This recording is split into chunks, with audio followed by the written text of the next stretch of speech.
Quelle est la différence entre le Qigong et le Tai Chi? C'est une question qui revient souvent et je vais y répondre aujourd'hui. En tout cas, je vais vous amener ma réponse, nourrie de mon expérience et de mon cheminement dans les arts internes chinois. Alors, restez bien jusqu'à la fin, car à la fin, je vais vous dire quelle est, selon moi, la meilleure forme de Tai Chi et la meilleure méthode de Qigong. Alors bien sûr, c'est une opinion personnelle, elle vous est destinée si vous cherchez un Tai Chi et un Qigong pour votre santé, pour votre bien-être, pour votre équilibre, parce qu'évidemment, dans ces pratiques, il y a différents aspects, différentes approches. Vous allez voir que dans le Tai Chi, par exemple, il y a une approche martiale, mais moi, à la fin de cette vidéo, je vais vous dire quelle est pour moi la meilleure forme de Tai Chi si vous recherchez ce travail sur la santé, le bien-être, l'ancrage, l'équilibre, bref, sur votre cheminement intérieur et extérieur. Et également, quelle est selon moi la meilleure méthode de Qigong, quel est le meilleur Qigong, quel est le Qigong que je vous inviterai à emmener avec vous sur une île déserte. Voilà. Donc, Tai Chi, Qigong, quelle est la différence? La différence fondamentale entre le Tai Chi Chuan et le Qigong, le Tai Chi est un art martial. C'est un art martial à la base. Alors évidemment, la facette que l'on en voit le plus souvent aujourd'hui, ce n'est pas la facette martiale. On voit plutôt la facette santé, bien-être, énergie si vous voulez, comme on aime le dire en Occident. Mais on oublie qu'à la base, le Tai Chi est un art martial parce que, c'est déjà dans son nom, c'est le Tai Chi Chuan ou Chuan. Chuan, ça c'est prononcé à la française, évidemment ma prononciation chinoise est catastrophique, un chinois ne me comprendrait pas. Mais Tai Chi Chuan, donc le terme Chuan, Chuan qui se trouve à la fin, en fait, c'est un terme qui désigne le poing et par extension la boxe. Donc quand on parle de Chuan en Chine, on parle d'une boxe. Et quand on va rajouter devant un terme, c'est une boxe bien spécifique. Par exemple, on peut avoir le Shaolin Chuan, la boxe des moines Shaolin.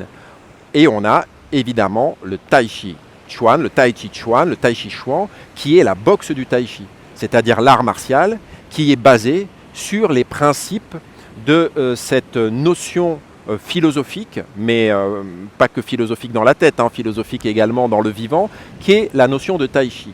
Et le Tai Chi, c'est quoi? Eh bien, vous le savez peut-être, c'est ce diagramme du yin et du yang, ce cercle dans lequel on a une partie noire, une partie blanche, avec un petit point blanc, un petit point noir, chez leur opposé. Ça s'appelle à la base le diagramme du Tai Chi, le Tai Chi Tu. Voilà. Et c'est un principe philosophique, c'est un principe de compréhension du monde, c'est une grille de lecture du monde finalement. C'est, j'allais dire, un livre à part entière. C'est en partie l'essence de la philosophie taoïste que l'on retrouve dedans.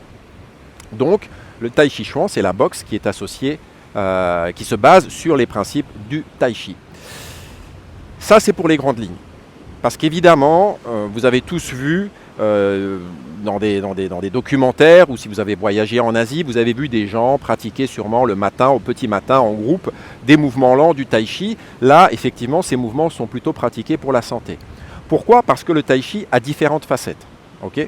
On va y revenir un peu plus tard. Là, je continue un tout petit peu sur cette différence Tai Chi et Qigong. Donc la différence fondamentale, elle est dans son essence, dans son origine. Le Tai Chi Chuan, à la base, c'est un art martial. Ensuite, pour moi, il y a des différences très pragmatiques, qui vont peut-être plus vous parler, qui plus vous concerner. La plus grande différence pour moi entre le Tai Chi et le Qigong, celle que je donne initialement à mes élèves, c'est que je leur dis le Tai Chi est beaucoup plus difficile dans l'apprentissage que le Qigong. Alors là, j'entends déjà certains partisans de Qigong me dire mais non, il y a des Qigong très très complexes. Bien sûr, mais là je parle globalement. Globalement, le Tai Chi est bien plus complexe que le Qigong. Pourquoi? Parce qu'il y a énormément de déplacements. Il y a effectivement certaines formes de Qigong où il peut y avoir des déplacements, mais c'est très rare. En général, on fait un pas à droite, à gauche, derrière, devant, et ça s'arrête là. Oui, il y a certains Qigong, des variations du Qigong des animaux, par exemple, où il y a des déplacements beaucoup plus amples, ou des Qigong que je ne connais sûrement pas, où il y a des déplacements. Mais ça ne va pas aussi loin que le Tai Chi. Pourquoi? Eh bien, c'est ce que je vous ai dit au début. À la base, le Tai Chi Chuan, c'est un art martial. Et tout art martial a pour base le déplacement. Un art martial, c'est par essence un art du déplacement, du placement dans l'espace par rapport à son adversaire, évidemment. D'où la multiplicité des déplacements qu'il y a au sein du Tai Chi. Alors, il y a non seulement cette difficulté au niveau de ces nombreux déplacements et donc de ce travail de jambes complexe, mais également au niveau du travail du haut du corps, évidemment, qui est une résultante finalement de la dynamique enclenchée dans les jambes.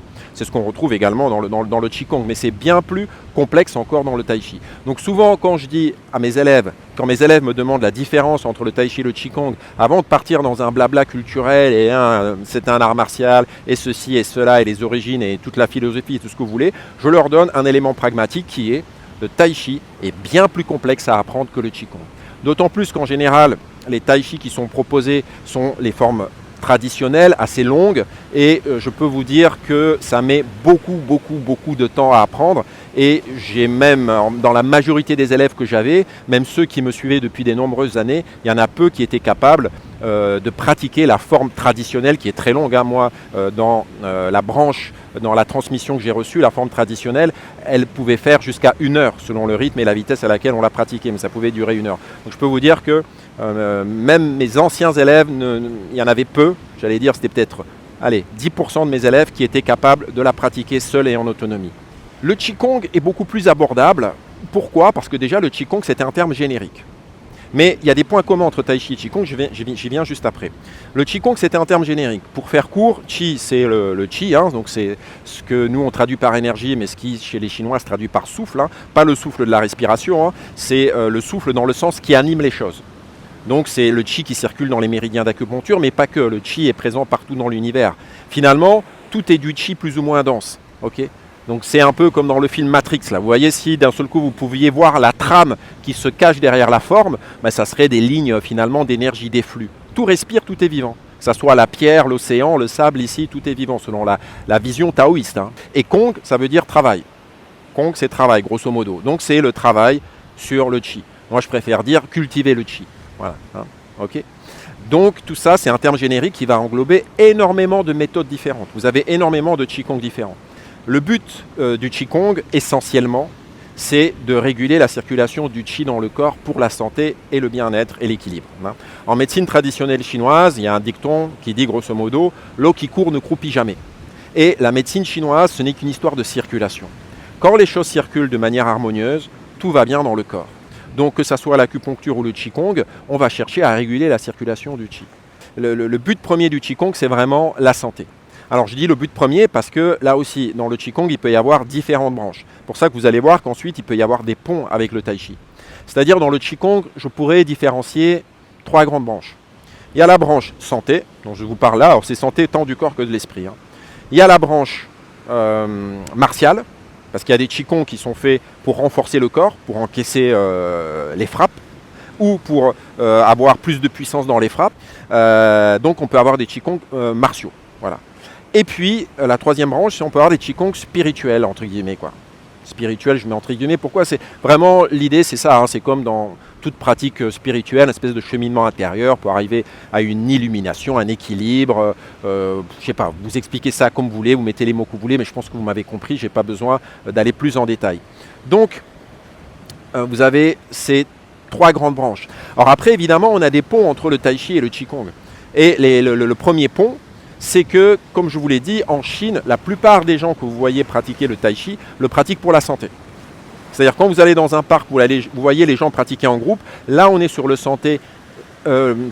Tai Chi santé, c'est-à-dire le Tai Chi gymnique. Ce que j'appelle le Tai Chi gymnique, c'est pas péjoratif, mais c'est ce côté, réguler le corps. Certains diraient c'est la facette civile.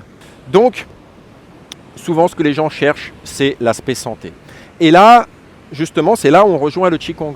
Pourquoi en Chine le Tai Chi a une si grande réputation et qu'on le voit pratiquer dans les parcs? C'est parce qu'on considère que les mouvements lents et continus du Tai Chi régulent la circulation, le flux du Qi à l'intérieur du corps. Tout simplement. Voilà. Et le Qi, les émotions, c'est du Qi aussi, je le répète souvent. Donc c'est un équilibre psychique et physique. C'est pour ça que les Chinois le pratiquent. Parce que comme je vous le disais, la base de la médecine chinoise, c'est faire circuler, réguler le flux, la circulation du Qi dans le corps. Que ça soit par des mouvements, Tai Chi, Qigong, Tai Chi santé, Qigong, ou que ça soit par des aiguilles, acupuncture, ou que ça soit par des plantes, la pharmacopée chinoise, ou que ça soit par des massages, le truina, le truina chinois, Le terme équivalent chez les Japonais, c'est shiatsu, que les gens connaissent un peu plus. Donc vous voyez le pont évident entre le tai chi santé et le qigong. Pour ça que moi, souvent, quand je parle de tai chi, je dis tai chi et pas tai chi chuan. Voilà. Parce que si je dis tai chi chuan, je suis dans l'aspect, pour moi, en tout cas personnellement, traditionnel. Traditionnel, pour moi, ça veut dire martial. Qu'est-ce que je pourrais rajouter à ça? Évidemment, j'ai sûrement oublié plein de trucs parce que là, je vous ai fait vraiment une vidéo à l'improviste. Il n'y a rien de préparé, rien d'écrit. Donc, excusez-moi s'il y a des oublis, des machins. N'hésitez pas à en discuter avec moi en commentaire.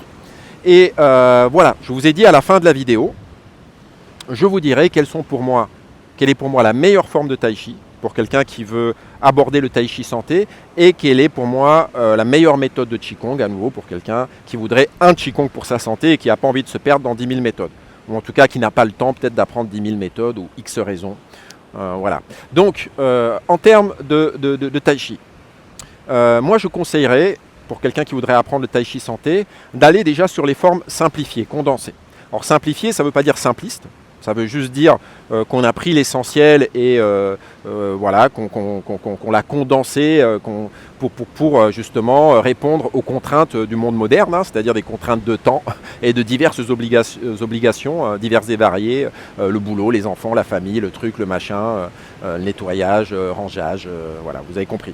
Donc des formes simplifiées, et là pour moi la forme privilégiée c'est la forme, ce qu'on appelle la petite forme de Pékin. C'est la forme 24 de la famille Yang, du style Yang, qui pour moi est la plus abordable. Alors il y en a d'autres. Moi c'est celle-là que je transmets. Alors moi personnellement dans la transmission que je fais de cette forme 24, je ne peux pas m'empêcher. Il y a des éléments de mon enseignement traditionnel. Donc elle est un tout petit peu différente. Et elle est un tout petit peu plus exigeante. Parce que j'y insère petit à petit des éléments de travail interne. Et il y a une certaine connotation martiale de par la logique de certains mouvements. Certains mouvements, le travail du corps est fait d'une manière spécifique parce qu'il y a cette influence martiale un tout petit peu à l'intérieur. Mais l'influence martiale, en tout cas dans le tai chi, elle rejoint pleinement cette facette alchimique puisqu'elle est basée sur cette notion de circulation interne. Bref, donc la forme 24 de tai chi, voilà, une forme que moi je transmets sur mes cours en ligne. Donc je vous invite à aller voir si ça vous intéresse. Concernant le qigong, il y a un qigong, si vous deviez partir avec sur une île déserte, que je vous conseillerais. Et c'est pas le plus complexe, c'est pas le plus exotique, c'est pas le plus tournoyant. C'est lequel? Eh bien c'est les Patuanjin, c'est les 8 pièces de brocart ou les 12 pièces de brocart. Hein. C'est une variante que moi j'ai reçue dans ma transmission. Que nombreux connaissent aussi, hein, je ne suis pas le seul, hein, mais les 12 pièces de brocart je trouve plus intéressant parce que vous avez des exercices supplémentaires, donc plus de boulot et de diversité de gestes pour le corps, ce qui est toujours bon à prendre. Alors pourquoi cette forme? Parce que pour moi, elle travaille tant sur l'interne que l'externe. C'est-à-dire qu'il y a un lien direct au niveau des différentes fonctions organiques, donc un lien direct avec la médecine traditionnelle chinoise. Voilà, c'est ça évidemment que j'ai oublié de dire au niveau de au début de ma présentation Qigong santé évidemment, c'est parce que le Qigong a vraiment des fondements, le Qigong santé, de médecine traditionnelle chinoise. Hein. C'est ce que je transmets dans ma formation, les racines du Qigong. Comprendre la mécanique interne du Qigong. Le Qigong est basé sur les principes, en tout cas le Qigong santé, sur les principes de la médecine traditionnelle chinoise et il est également infusé de notions taoïstes. La notion de Tanqian par exemple, les champs de Cinabre, hein, ces centres énergétiques du Qigong, c'est une notion taoïste. Et il y en a d'autres. Je pourrais parler des 3 passes, voilà, il y a plein de trucs, quoi, voilà, mais ce n'est pas le propos. Allez voir les racines du Qigong en formation si ça vous intéresse, ou la formation Les secrets du Qigong, mais c'est plutôt dans les racines du Qigong que je transmets les bases théoriques du Qigong. Bref, donc les Patuanjin, pourquoi? Parce que, comme je vous dis, ils sont vraiment fortement reliés au principe de la médecine traditionnelle chinoise. Chaque exercice va agir sur une fonction organique particulière de la médecine traditionnelle chinoise, et en plus il y a un travail très complet au niveau corporel, et ça je trouve ça intéressant parce que à l'image du yin et du yang, on ne peut pas différencier le corps et ce que nous on traduit par énergie, hein. Je vous rappelle que les Chinois ils ne parlent pas d'énergie, ils parlent de qi, et c'est bien différent dans sa conception, compréhension. L'énergie c'est très vague et en même temps c'est tout à n'importe quoi, et en même temps c'est très C'est très cliché, quoi. Ouais, on ne sait même pas de quoi on parle finalement. Énergie cinétique, électrique, dynamique, une espèce d'énergie mystique je ne sais quoi. Hein, encore faut-il pouvoir le démontrer. Hein. C'est bien joli d'être relié au cosmos et à l'univers, mais si quand je fais mon Qigong et qu'il y a 3 gouttes de pluie qui commencent à tomber et qui fait un peu frais, je rentre en courant, bon, je ne suis pas vraiment connecté au Qi. Hein. Je voulais dire, le moindre des papous, des esquimaux est bien connecté au Qi et au cosmos que nous à ce niveau-là. Bref, donc, je disais quoi ? Il y a un grand travail sur le corps et on ne peut pas différencier le physique du psychique, le fond de la forme, si vous voulez, le subtil du grossier. Grossier, je parle de la chair, hein, de notre corps. Et dans les 8 pièces de Brocard, il y a un grand travail sur le corps, notamment en posture du cavalier. Donc vous savez comment les jambes sont importantes pour la santé. Hein. Et vous travaillez également le haut du corps parce qu'il y a des grands mouvements d'ouverture au niveau des bras, surtout dans la forme en 12. Hein. En plus, on a ce mouvement par exemple du rameur, qui est intéressant, ça va travailler les épaules, le haut du corps. Il y a énormément de mouvements de rotation de la taille, ce qui va venir finalement masser les organes à l'intérieur. Hein. Je tourne, il y a une compression, je relâche. C'est comme une éponge, quoi. Vous voyez ce que je veux dire? Donc, c'est à mon sens. Et en plus, en termes gestuels, elle n'est pas trop complexe. Par rapport à certains autres Qigong, je pense par exemple au Yi Qing, la méthode de transformation des muscles et des tendons, ou même les animaux. Il peut y avoir dans le jeu des 5 animaux, il y a quelques mouvements qui peuvent être un peu touchy, quoi, un peu plus difficiles à aborder.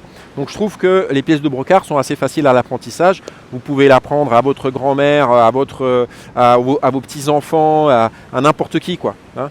J'ai même travaillé ces Qigong-là avec des personnes en situation de handicap, parce que ça peut être adapté. Hein, si on n'a pas l'usage de ses jambes, c'est pas grave, on travaille d'autres choses. Hein. Bref, Qigong très intéressant, que je vous invite à découvrir, que normalement ici sur ma chaîne YouTube, vous l'avez gratuitement quelque part. Hein. Je vais vous le mettre en lien, à nouveau en description. Et puis peut-être ici en haut, il y a une petite étiquette là qui va s'afficher. Et puis sur mes cours en ligne, sur TaoFlow, là je transmets la forme en 12, c'est-à-dire les 12 pièces de Brocard. Donc si ça vous intéresse, vous pouvez vous abonner un mois à ma chaîne, hein, ça va pas vous ruiner. Et vous apprenez les 12 pièces de Brocard et ensuite vous dites ciao Daniel et vous avez un outil pour la vie, quoi. Donc voilà. Voilà, donc c'était un petit truc à l'improviste comme ça, hein, vous avez vu, hein, c'est peut-être un peu brouillon, mais j'espère vous avoir donné des pistes, d'avoir amené des éclairages. Évidemment, si vous appréciez mon contenu, partagez, mettez un like, mettez un commentaire, tout ça, ça aide à la visibilité de la chaîne, c'est pas évident ici dans la jungle du Qigong. Donc si vous êtes arrivé jusque là, s'il vous plaît, prenez ce petit temps pour mettre ce petit pouce, ce petit commentaire et partagez à des gens que ça pourrait intéresser, ça m'aide beaucoup. Et puis, allez voir que ce soit mes cours en ligne sur TaoFlow ou mes formations sur TaoFlow Academy ou ma transmission du Tai Chi qui se trouve également sur TaoFlow Academy. Vous avez vu, vous avez tout. Vous avez les cours en mode cours hebdomadaire où on pioche à la carte et où en même temps je vous donne un programme chaque semaine pour vous donner des lignes de pratique et où en même temps sur mes cours en ligne sur TaoFlow il y a plein de programmes très ciblés différents. Puis pour ceux qui veulent aller plus en profondeur, vous avez mes formations avec les racines du Qigong qui vous apprennent justement non seulement la théorie du Qigong, mais aussi qui vous initient à des mouvements fondamentaux du Qigong, hein, pour vous aider à être autonome dans la pratique et vraiment à amener votre pratique à un autre niveau. Et puis vous avez aussi cette transmission de ces Qigong plus reliés à l'alchimie taoïste, ces Qigong plus secrets entre guillemets que je transmets dans les secrets du Qigong. Voilà. Et puis vous avez l'art du Tai Chi. Voilà, c'est d'autres cours que je transmets, c'est l'art du Tai Chi où je vous apprends cette forme condensée du Tai Chi mais qui est nourrie de tout un tas de bases internes. À nouveau, allez sur la page de présentation, vous verrez, je raconte tout. Et si vous avez des questions, en commentaire. Et voilà, on va s'arrêter là parce que je crois que ça a été déjà assez long. Merci à vous pour ceux qui sont arrivés jusqu'au bout. Merci aussi à ceux qui sont partis au bout de 10 secondes. Et je vous dis à bientôt pour une nouvelle vidéo, cette fois-ci de pratique. Merci.